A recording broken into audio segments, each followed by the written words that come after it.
नमस्कार दोस्तों, ranker maker में आप लोगों का स्वागत है। हम बात कर रहे थे आधुनिक भारत का इतिहास, जिसमें आधुनिक भारत के इतिहास में आज हम लोग बात करने वाले हैं सेकेंड वर्ल्ड वार या द्वितीय विश्व युद्ध।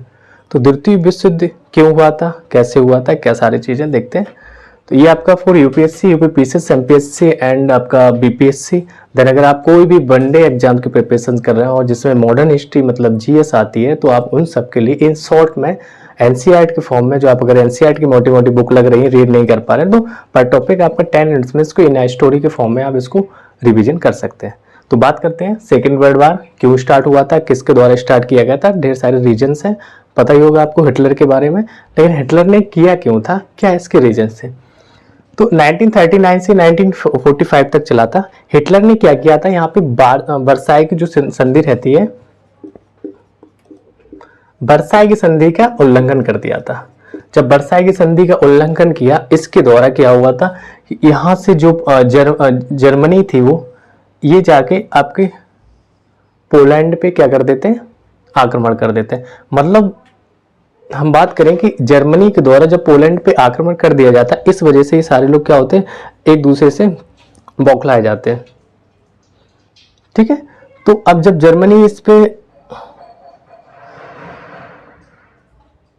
जर्मनी जब इस पे आक्रमण कर देती, तो इनकी पक्ष में कौन आते हैं, जैसे इटली है, जापान है, ये लोग भी इससे पक्ष में आ जाते हैं कि क्या करेंगे, इनकी मतलब जर्मनी के पक्ष में आते हैं कि हम इनका सपोर्ट करेंगे जर्मनी का, और पोलैंड पे आक्रमण करेंगे। अब जब पोलैंड पे आक्रमण करेंगे तो कहीं ना कहीं उनका भी कोई साथ देगा, तो उनके साथ देने के लिए बहुत सारी कंट्रीज आती हैं। अब जिसको हम कहते हैं द्वितीय विश्व युद्ध, और इसमें धीरे धीरे ऐसे ही करते करते 70 कंट्रीज इंक्लूड हो गई थी इस विश्व युद्ध में। इसको हम कहते हैं लगभग 70 देशों की तीनों सेनाएं इसमें इंक्लूड हो गई थी, इसलिए इसको विश्व स्तरीय युद्ध कहा गया। किसको, द्वितीय विश्व युद्ध को हमने विश्व स्तरीय युद्ध कहा। किस वजह से बताया, जर्मनी ने जब पोलैंड पे आक्रमण किया, तो आक्रमण करने के बाद इसमें धीरे धीरे 70 कंट्रियों ने भाग ले लिया, एक दूसरे की तरफ से, कुछ इनकी तरफ से, कुछ इनकी तरफ से, और ये पूरी दुनिया दो भागों में बट गई। दो भागों में मतलब एक मित्र राष्ट्र के फॉर्म में, एक ध्रुवीय राष्ट्र के फॉर्म में। ठीक है, जब ध्रुवीय राष्ट्र और मित्र राष्ट्र के फॉर्म में, और ये जो जर्मनी वाले थे, जर्मनी, इटली, जापान, ये आपके ध्रुवीय राष्ट्र में आएंगे। तो जैसे जर्मनी ने पोलैंड पे आक्रमण किया, अब आक्रमण क्यों कर रहे थे तो आपको भी हम आगे बता रहे हैं। तो इटली, जापान इनके साथ में आए। जब पोलैंड पे हुआ तो और भी इनके आसपास के देखेंगे, भाई अब किसी को 3 लोग आके मार रहे हैं, तो देखेगा कोई भी, भाई क्या बात है, तो इनके कोई ना कोई तो साथ देने आएगा। ब्रिटेन था, फ्रांस था, यूएसए, चीन और सोवियत संघ, और जितनी भी इनकी उपनिवेश कंट्रियां थी, वो सारी चीजें, वो सारी कंट्री इनके तरफ से आ गई। किनके तरफ से आ गई, मित्र राष्ट्र की तरफ से आ गई। दो पार्टों में बटा था विश्व, मैंने बताया लगभग 70-80 कंट्रियों ने भाग लिया। तो ये धीरे धीरे दो पार्टों में बढ़ गई। अब इनका कारण क्या था, कारण केवल एक ही था कि युद्ध क्यों हुआ, एक्सेस पावर को लेके। एक्सेस पावर क्या होती है, एक्सेस पावर का मतलब होता है विस्तारवादी। मतलब अगर हमारा ये यहाँ पे घर है, तो हम सोच रहे हैं कि आगे ये भी विस्तार करते रहे। जैसे कि अभी आपको करंट में चल रहा है कि यूक्रेन रूस का विवाद। यूक्रेन पता है रूस का ही पार्ट है, लेकिन अब कोई भी पड़ोसी नहीं चाहता कि उसका दुश्मन आके यहाँ पे, मतलब उनका कोई भी ऐसा नहीं चाहता कि हमारा पड़ोसी हमारे दुश्मनों को शरण दे। अब क्या यूक्रेन नाटो में जा रहा है, नाटो में अमेरिका है, अमेरिका का और यूएसए का, उसका रूस का हमेशा चलता रहता है। अभी यहाँ हम देख रहे हैं सोवियत संघ और क्या है, यूएसए एक ही पार्टी में, मतलब मित्र राष्ट्र में। लेकिन जब ये विश्व दो पार्टों में हो जाता है सारी चीजें, उसके बाद ये धीरे धीरे अमेरिका के बीच में और रूस के बीच में शीत युद्ध की स्थिति आ जाती है। वो आपको बाद में बताएंगे शीत युद्ध क्या था।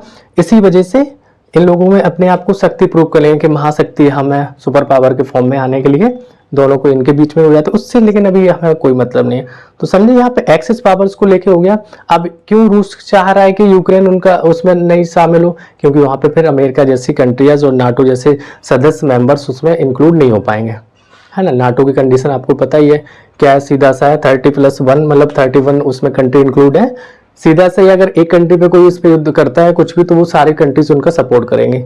तो रूस ऐसा नहीं चाहता। अभी भी वही एक्सेस पावर्स चल रही है, मतलब आसपास के क्षेत्रों को अपने अंदर मिलाए रहना। वहां भी ऐसा ही था, एक्सेस पावर को लेके ये मित्र राष्ट्र और ध्रुवीय राष्ट्रों में बढ़ गया।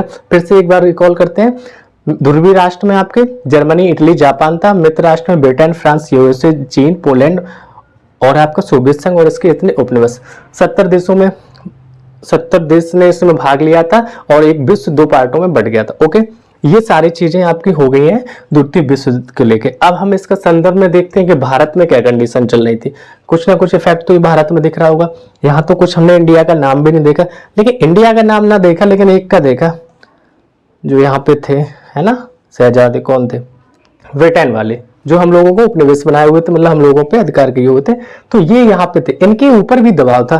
क्या दबाव था? ये सारी कंट्रियां, चीन हो गई है और आपका ये सोवियत संघ हो गया, यूएसए हो गया, ये सारी कंट्रियां इन पे दबाव बनाए थे ब्रिटेन पे कि आप वहां पे अपना अधिकार किए हुए हैं भारत पे, तो भारत वालों को बोलिए कि द्वितीय विश्व युद्ध में आप भाग लें। क्यों, किस वजह से? क्योंकि यहाँ से जापान, अगर बात करें तो आका तो जापान ही था, बहुत अच्छी पावर थी इसके पास, तो जापान बढ़ता जा रहा था। तो पता है, तो जापान जब बढ़ रहा है तो यहाँ से हमारे इंडिया से थोड़े पास में पड़ता है, इस वजह से इसके ब्रिटेन के ऊपर दबाव था कि आप इंडिया वालों को इसमें पार्टिसिपेट करें। तो भारत के संदर्भ में बात करते हैं, पता ही 1935 से ये 1939 से ही युद्ध प्रारंभ हो जाता है।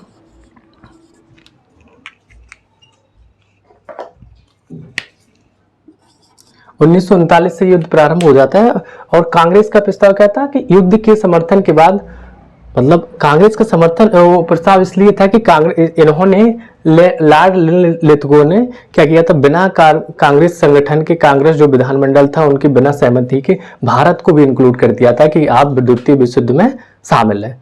तो कांग्रेस का प्रस्ताव था कि युद्ध के समर्थन के बाद, जो युद्ध का समर्थन था, इसके बाद भारत को स्वतंत्र घोषित किया जाएगा, है ना, किसको, भारत को स्वतंत्र घोषित कर दिया। ये कांग्रेस ने अपने प्रस्ताव रखा था।